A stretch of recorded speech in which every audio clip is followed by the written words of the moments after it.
So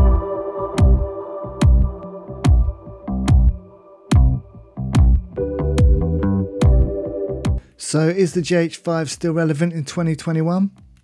Let's find out.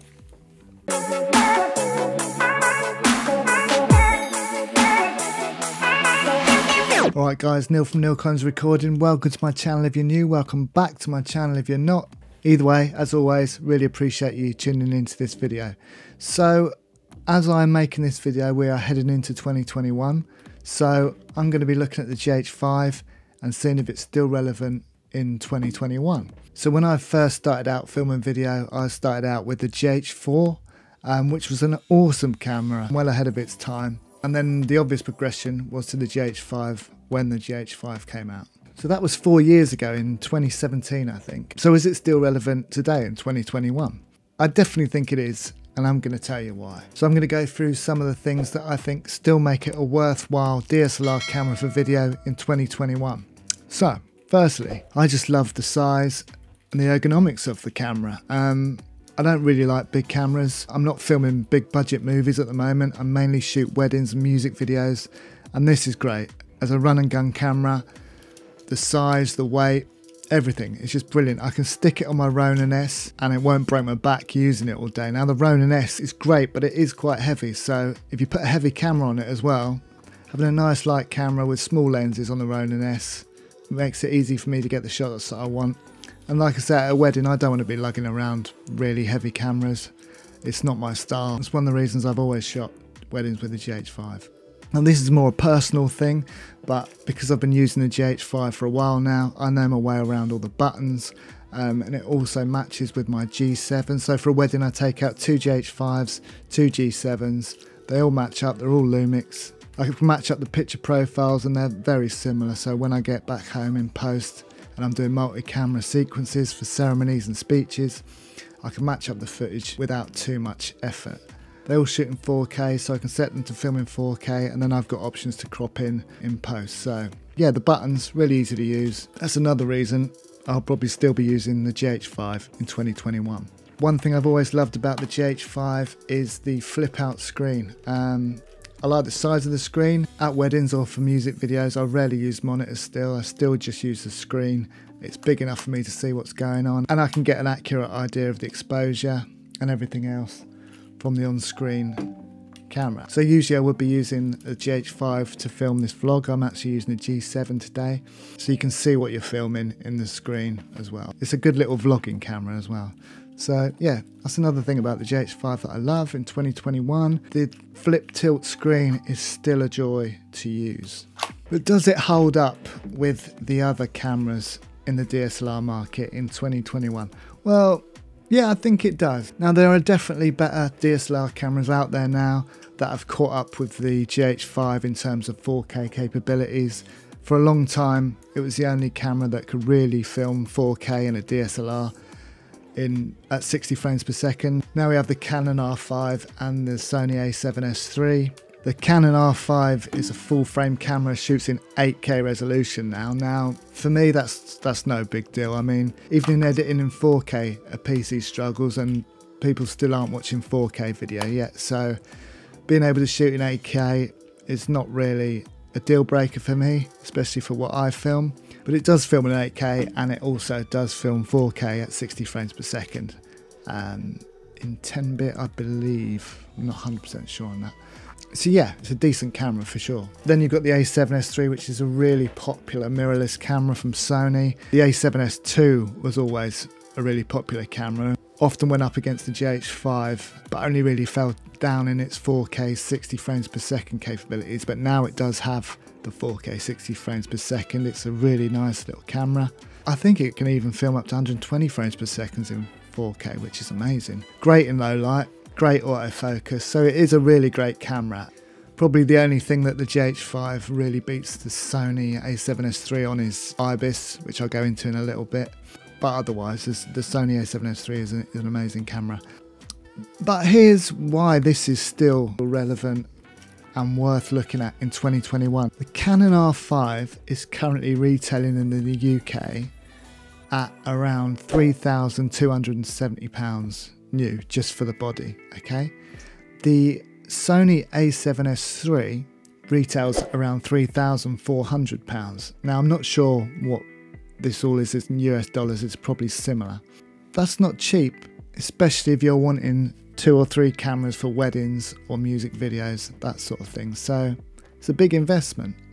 Now when you consider that the GH5 new at the moment is around $1,299, I believe, that's already less than half the price of those other 2 cameras. And then when you consider that you can get a second-hand GH5 for around £800 or £900, that's an amazing price for a camera that's got all the tech that the GH5 has. You can get 3 GH5s for the price of a Sony a7S III. Just saying, that's definitely worth thinking about. Let's go back to the GH5. So can you still use it to shoot decent video in 2021? Of course you can.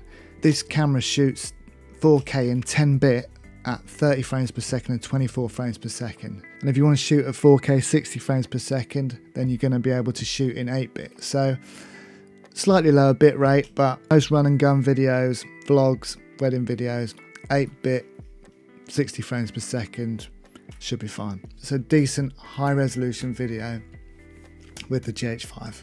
The picture profiles on it are pretty good. Cine D gives you a nice filmic look straight out the camera. You can also add on the Vlog to this camera if you want, so you can shoot a flatter profile. I quite like the colour profiles and I can work with them in post. I don't need to shoot in Vlog for most of the stuff I do, but you can get Vlog on this camera should you want it. You've also got the variable frame rate options on this, so you can shoot 96 frames per second, I believe, at 1080p full HD, and the video that comes out is pretty good. It's not too noisy, so the variable frame rate option is also decent. But let's address the low light capabilities on the GH5. Now, it's renowned for not having very good low light capabilities, and that is true. That's where this camera's always fallen down compared to a lot of the other cameras. But as long as your scene is well lit, then you won't have a problem with this camera. Yes, if you're out in really dark situations, you can't really push this camera past ISO 1600 without incorporating a fair bit of noise. You can push it up to 3200, but it does start to incorporate noise into the image. You want to try and stay around 800 ISO if you can, which I believe is the native ISO for this camera. It's not a low light beast like the Sony a7S III or the Sony a7S II, but that doesn't mean that you can't shoot decent footage in relatively low light situations as long as it's fairly well lit. Like I film a lot of wedding receptions, first dances with the GH5, and it looks great. As long as you stick a few lights up so that they're not in complete darkness, then it's not really an issue. So it depends on what you're shooting, I guess. If having really good low light capabilities is one of the things that you most want in a camera, then this probably isn't the camera for you. If you're going into well lit scenes or scenes that you can add some light to, or you're shooting in the daytime, then there really isn't an issue with the GH5.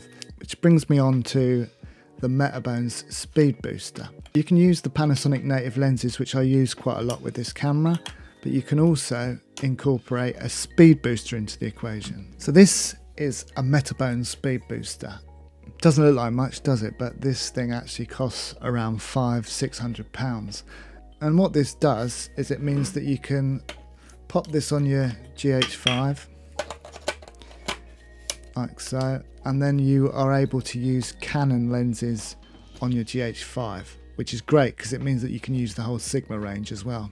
You can then add Canon or Sigma lenses to your setup, which is great.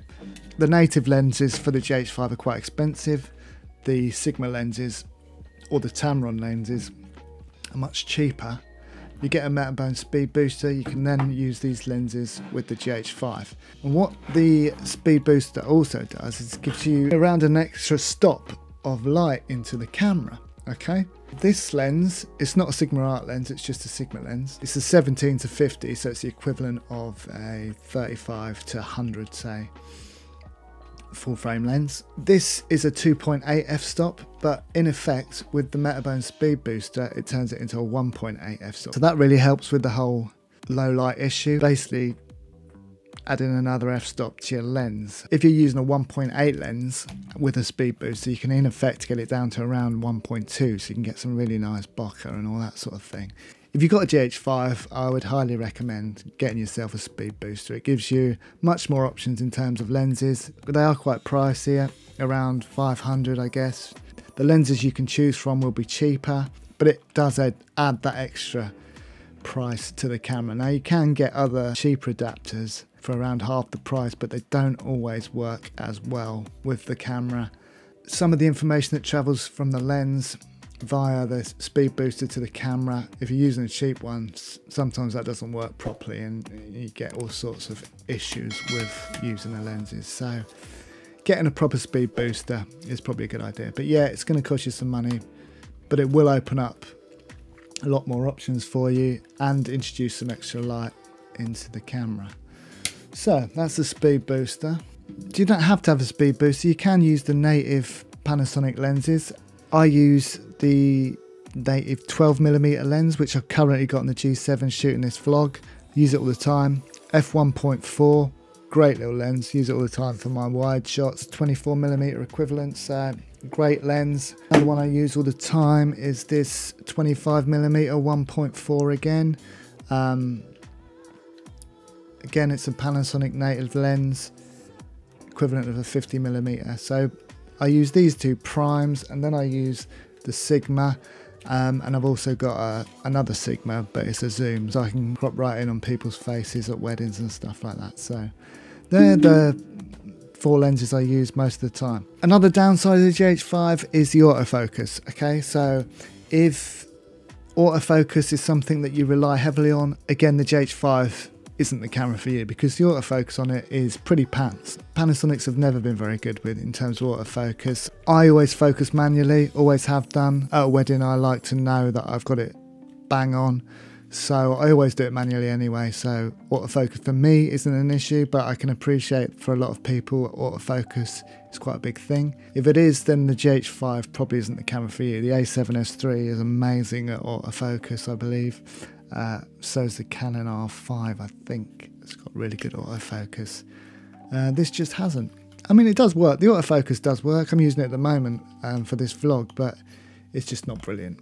Another thing I like about the GH5 is the menu. It's really easy to use. Similar on all Panasonic cameras, which makes it easier for me. The menu's just set out really nicely. I mean, you can customize it, but I haven't needed to because it's all just set out nicely for you. You can customize your own buttons. There's loads of stuff you can do. I'm not going to go too much into it, but touchscreen, really easy to use, really easy to find all your settings, just really intuitive. That's another good thing about the GH5, just really easy to use, user-friendly menu. Okay, so the last thing I'm going to big up on the GH5, and probably what sets it aside from most other cameras, is its IBIS, its inbuilt stabilization.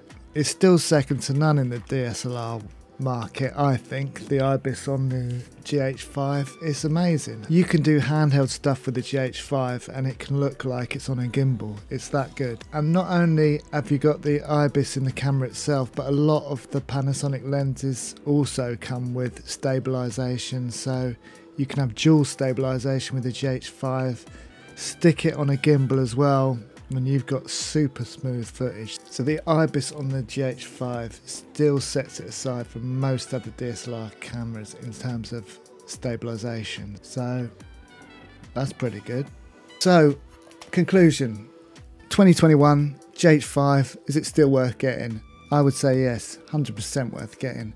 When you consider you can get one of these for about £900, probably similar in US dollars, 4K 60 frames per second, 30 frames per second and 24 frames per second at 10-bit. You can get a vlog added onto this. You can incorporate the speed booster into it if you're worried about the low light scenarios. No, it's not full frame. No, it doesn't have great autofocus, and no, it's not brilliant in low light. So if those are your thing, then this might not be it. But for anyone looking for a run and gun camera, or an extra camera for a wedding, music videos, that sort of thing, definitely look into the GH5. And the GH5S, something with similar functions to the GH5, but you want something that's a little bit better in low light. GH5S is another option, a bit more expensive than the GH5, but It's a nice camera. You can get yourself 3 GH5s and you've got a nice 3 camera setup for a wedding. I love them. I'll still be using my GH5 in 2021. I'm not sure if I'm going to invest in any other camera gear. Anyone who tells you that you can't shoot decent video with a GH5 in 2021 is wrong, I'm afraid. Highly recommend it, especially for the price. So, I hope you've enjoyed this video and found it useful. If you have, please do give it a thumbs up. Leave me a comment below, let me know your thoughts on the GH5, if you agree with me, if you think it's worth getting the camera in 2021. I'd love to know what you guys think. Please do subscribe to the channel if you haven't already, and hit that notification bell so I can let you know when new content is released. Releasing content on a Monday and Thursday at the moment, gear tech tutorials, reviews, all that sort of thing. Be great to have some new faces on board. The channel is slowly growing, slowly getting there towards that 1,000 subscriber mark, which I'm well happy with. So thanks to all of you that have subscribed already, and thanks to all of you that are going to subscribe in the future. Really appreciate it, really glad you find the content interesting and useful. That's it for this one. Catch you in the next one.